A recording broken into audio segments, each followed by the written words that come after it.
Hello everyone, I'm meteorologist Charlie Ironmonger. Thank you so much for joining me today for your 2 p.m. news and weather update from the First Alert Desk. Now we've got some fun news for those of you around the New Bern area. Coming up this Memorial Day, the Broad Street Fishing Pier is expected to open. The Broad Street Pier project is complete and the public is welcome to attend a ribbon cutting event to kick off Memorial Day weekend.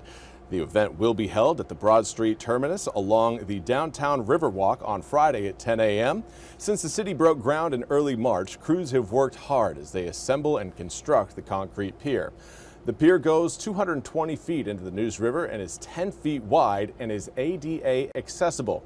It provides a place for residents and visitors to fish, sightsee, take photos, exercise, and just have a good time along the waterfront. Now, this phase of the project costs about $232,000, according to a press release from the city.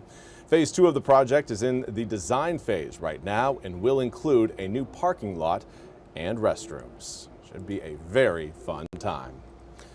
Now, again, speaking of piers and bridges, we now turn our attention to the Brooklyn Bridge accident that happened in New York over the weekend. NBC's Sam Brock has more.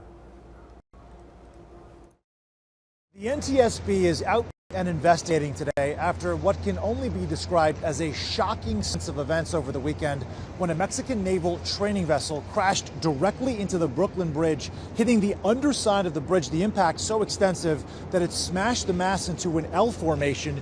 You can still see it over my shoulder right now. That's the ship. It was docked at Pier 35 here in Lower Manhattan after the fact.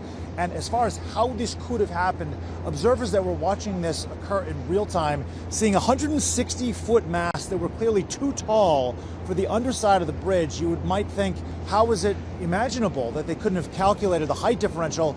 According to the New York City Department of Emergency Management, what actually transpired is that the ship lost power and steering and started to veer. Instead of out toward the ocean where it was supposed to go, picked up by the currents and moving toward the Brooklyn Bridge. Now, according to the U.S. Coast Guard, there was a tugboat escort. In fact, for most foreign ships, it's required.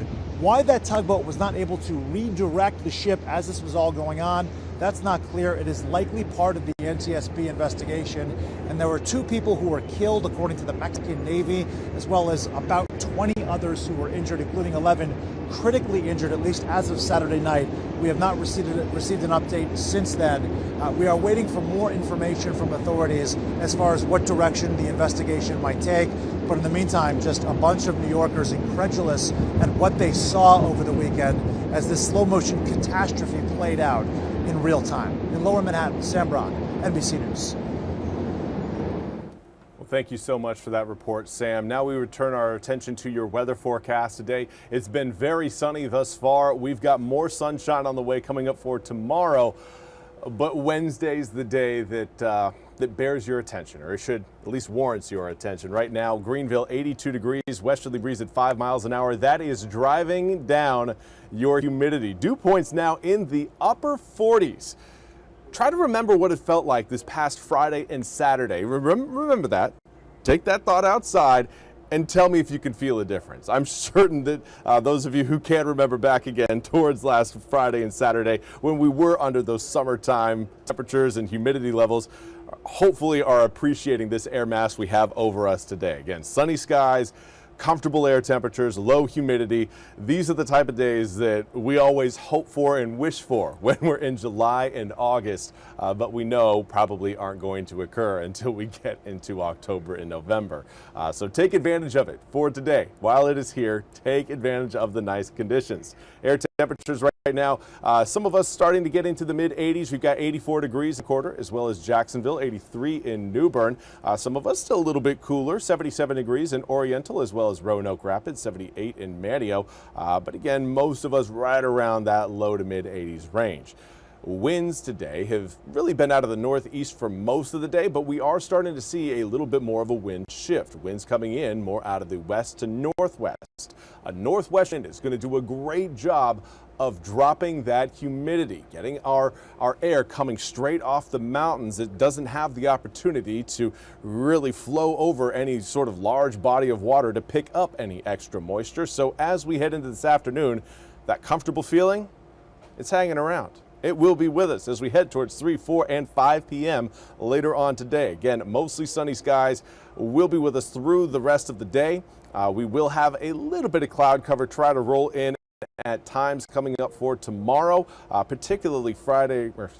I wish it was Friday tomorrow. No, today is Monday. Tomorrow, Tuesday, we will have some cloud cover try to roll in later on in the evening. Here's tomorrow morning, 7 a.m. The clouds you're seeing on your screen are going to be high-level clouds. Those are those wispy clouds you see way up in the sky that don't usually provide us any sort of rain. So those will just be passing by, nothing to worry about there. We'll see them again at noon. But then here's 5 o'clock. Now, most of eastern North Carolina right now looks fairly sunny, but you can see again we do have a pretty big mass of cloud cover back towards I-95 and further back towards the west.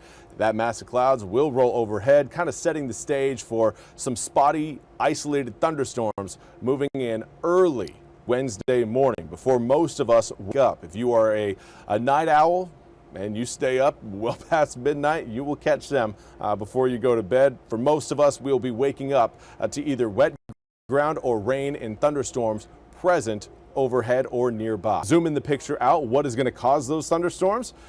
A warm front that'll be trying to work its way past eastern North Carolina. With that warm front, we will get warmer air. Warmer air can hold more humidity, which makes those showers and storms a bit more likely. With heat and humidity going up, thunderstorms become more likely and more present.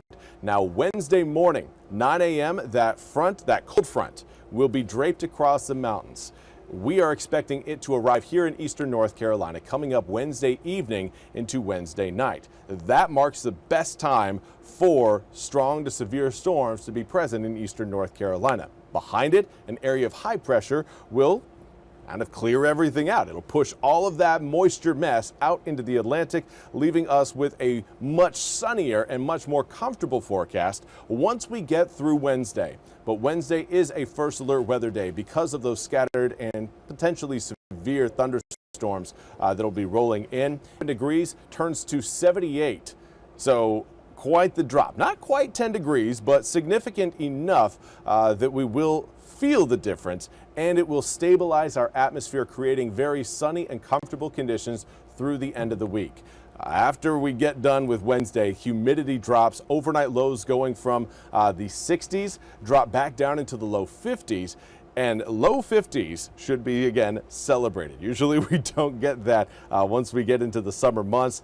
So hopefully, again, everybody gets out there, enjoys this comfortable weather while we have it. But make sure, again, you have your WITN weather app downloaded, notifications on, phone charged up, and sound up coming up for Wednesday, as it is a first alert weather day. Well, that's all we have time for today's 2 p.m. news and weather update from the First Alert Desk. I want to thank you all so much for joining me. We'll be back with more news and weather coming up at the top of the hour. Until then, I hope you all have a wonderful Monday.